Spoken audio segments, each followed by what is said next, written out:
మన దగ్గర అయితే జీ మనోహర్ గారు అవుతున్నారు. ఏంటంటే ఇగో చూడుర్రి, మొత్తం కేసీఆర్ సారు, జీవన్ రెడ్డి మొత్తం బీఆర్ఎస్ కటౌట్లు అన్నీ వేసుకొని ఇగో వినూత్నంగానైతే ప్రచారం చేస్తున్నాడని మనం చెప్పాలి.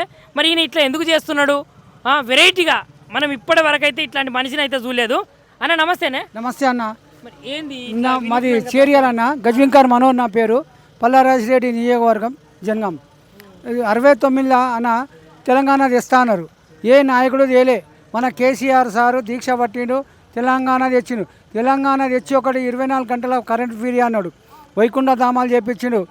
ఇంటింటికి నల్ల నీళ్ళు ఇచ్చిండు, కళ్యాణ లక్ష్మి ఇచ్చిండు, షాదీ ముబారక్ ఇచ్చిండు, చెత్త సేకరణ చెత్త బండ్లు పెట్టిండు గలీజ్ అవుతుందని.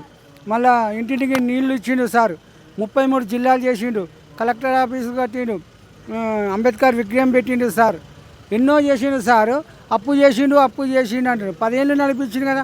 అప్పుడు అప్పు యాదికి రాలే రేవంత్ రెడ్డికి. రేవంత్ రెడ్డి ఏమన్నాడు? 6 పథకాలు అన్నాడు. 6 పథకాలలో తులం బంగారం గోవింద, కళ్యాణ లక్ష్మి గోవింద, ఇంకోటి ఏంది ఈ బస్సు ఫీరి పెట్టిన అది గోవిందనే. ఆడవాళ్ళు తిట్టనోళ్ళు లేరు, చిన్నపిల్లగాళ్ళు తిట్టనోళ్ళు లేరు. రేవంత్ రెడ్డి ఖాళీ కేసీఆర్ని తిట్టడానికే సీఎం అయిండు కానీ ఈ పబ్లిక్ను చేస్తానే సీఎం కాలేదు సార్. ఇంకోటి అందుగురించి కేసీఆర్ సార్ రావాలంటూ కేసీఆర్ తప్పకుండా వస్తాడు. రత్నం దేవుని దగ్గర ఉండాలి. ఆ రత్నం ఇప్పుడు ఏమని దగ్గరికి వస్తుంది మన కేసీఆర్ దగ్గరికి వస్తుంది.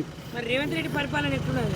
రేవంత్ రెడ్డి పరిపాలన అంటున్నా అన్ని కూలగొట్టుడు, మాటలు తిట్టుడు, పేగుల మెడలు వేసుకుంటా, కప్పల్ని దొండలు వేస్తా.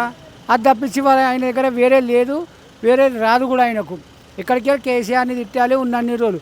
సీఎం అయిన వాళ్ళు ఎవరైనా తిడితే వాళ్ళని ఊకుండా పెట్టాలి. ఓ కౌన్సిలర్కు పిలిపిస్తారు, నమస్తే పెడతారు. ఈయనకు నమస్తే పెట్టిన వాళ్ళు లేరు, పాలు పోసిన వాళ్ళు లేరు. కేసీఆర్కి అప్పుడు పాలు పోస్తుండే, పాలాభిషేకం చేస్తుండే.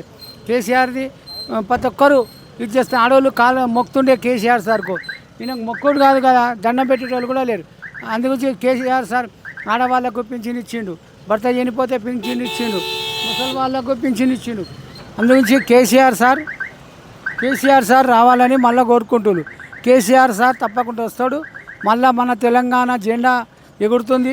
కేసీఆర్ సార్ రాగానే చూడు, ఎండ కొట్టే దేవుడు కూడా చల్లబడ్డాడు. ఎండ ఎట్లుంది బయట? చల్లబడ్డాడు. కేసీఆర్ సార్ ఏడ పెట్టినా కూడా చల్లబడుతుంది.